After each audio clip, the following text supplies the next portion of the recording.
মণ্ডলী, আশা করি মহান আল্লাহ রব্বুল আলামিনের অশেষ মেহেরবানি ও দয়ায় আপনারা সবাই ভালো আছেন। প্রিয় দর্শক, আজকে আমরা আলোচনা করব আল্লাহ তাআলার এমন একটি গুণবাচক নাম সম্পর্কে, এমন একটি সিফাতি নাম।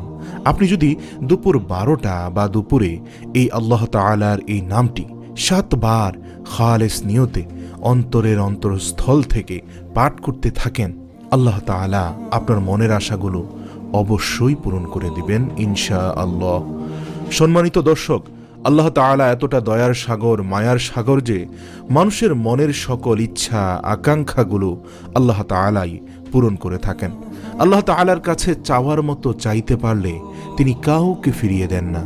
আপনি যদি ইয়াকিন, ইখলাস ও বিশ্বাসের সাথে নিয়ম মেনে আমলটি করে আল্লাহর কাছে চাইতে পারেন, ইনশাআল্লাহ অবশ্যই আল্লাহ তাআলা আপনাকে তা দান